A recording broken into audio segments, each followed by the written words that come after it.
of them call it ganja. Marijuana, cannabis, grass, pot. Different names for the same plant. Cannabis sativa, or hemp.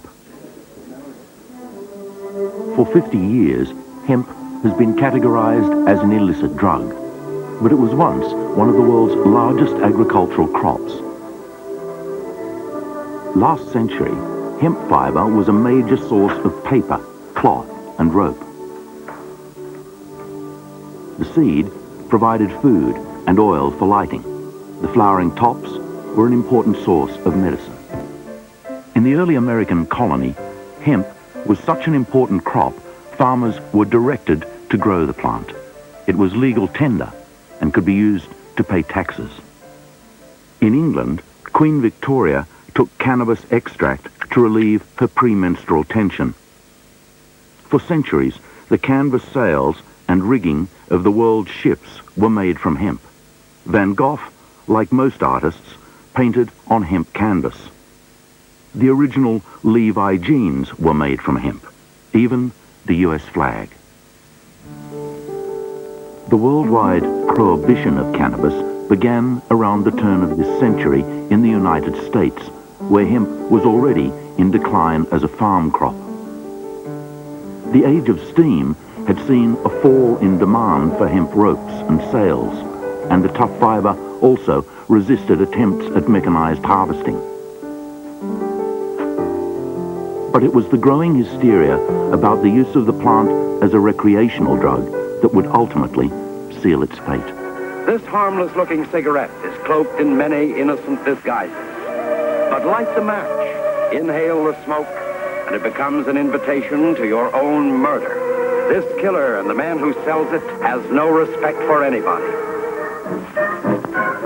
The use of cannabis as a relaxant and mild intoxicant was not a new phenomenon.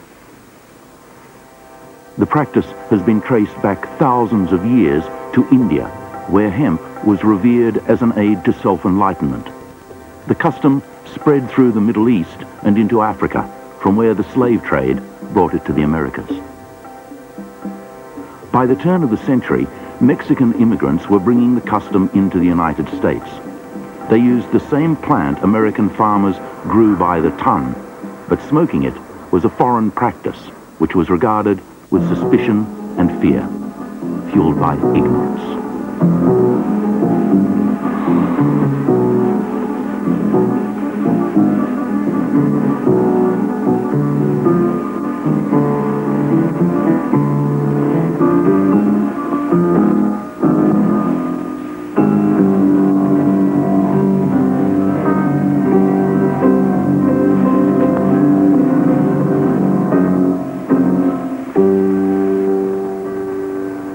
In 1914, El Paso, on the Mexican border, passed the first anti-marijuana laws in the United States.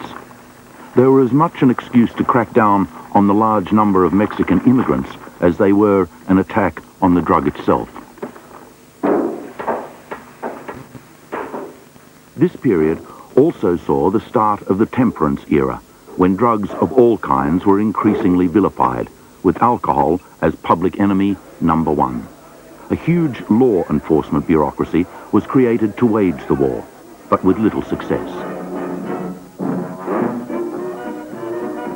By the end of Prohibition in 1933, US lawmen and moral crusaders were looking for another scapegoat to blame for what they saw as the nation's moral and social decay.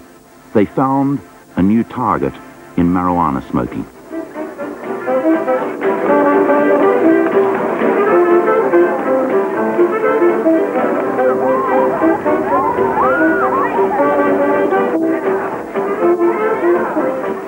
This is the man who did most to demonize cannabis, Commissioner Harry Anslinger, former Assistant Commissioner of Alcohol Prohibition, then head of the Federal Bureau of Narcotics from 1930 to 1962.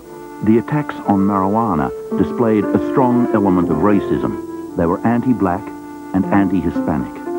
In 1937, Anslinger told Congress that marijuana smoking was propagated by Negroes, Mexicans, and entertainers. The American tabloid press, particularly Randolph Hearst's newspaper chain, supported Anslinger's propaganda. In the company's own words, it crusaded unceasingly against the narcotic evil in all its vicious forms. In 1937, against the wishes of the American hemp industry and the medical profession, Anslinger succeeded in convincing Congress to pass legislation that effectively outlawed the plant. Incorrectly classified as a narcotic, as dangerous as heroin and cocaine, hemp was condemned without any balanced study into its effects. Amongst the thousands of products made from hemp, one of the most extraordinary is Henry Ford's plastic car. Built in 1941, it contained cellulose fibers derived from hemp, sisal, and wheat straw. The plastic was lighter than steel, yet could withstand 10 times the impact without denting. Some speculate it was precisely these commercial fears, as well as the drug phobia, that saw the plant prohibited in the first place. By the mid-1930s, after years of decline, the cannabis industry was poised for a revival, with new machines that could make hemp production vastly more efficient. Popular mechanics predicted that hemp could soon become a billion-dollar crop, providing thousands of jobs and supplying a vast range of products from dynamite to plastics. At that time, the giant DuPont Chemical Corporation was doing big business selling chemicals to make paper from trees. It was also perfecting synthetics it hoped would make natural fibers redundant in textiles and cordage. Jack Herer argues that a revived hemp industry would have encroached on DuPont's potential profits. Look what's here, girls. Nylon. Thousands of spools of nylon thread. You guessed it, all going into stockings. The knitters are running night and day. Gentlemen, have you ever seen a lovelier smile? DuPont's commercial interests would not have been lost on Andrew Mellon, DuPont's banker and head of the Mellon Bank, America's fifth largest. Mellon had not only lent DuPont millions of dollars, he was also head of the U.S. Treasury.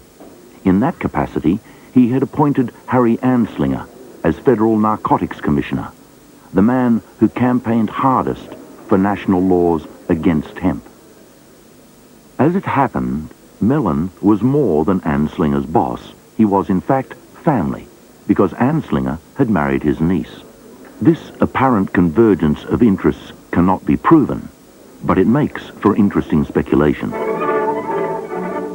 Those who believe hemp's prohibition was partly driven by commercial interests point to the sudden about-face by the U.S. government just 5 years later.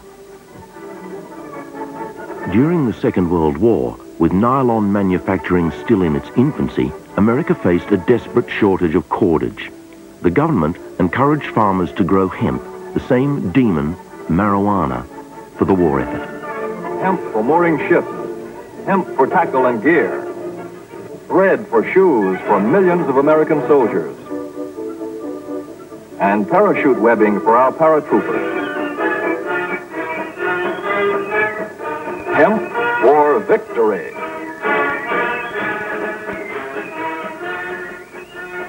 By the end of the war, hemp was no longer needed as a strategic resource. Now, the military was called out against its former ally.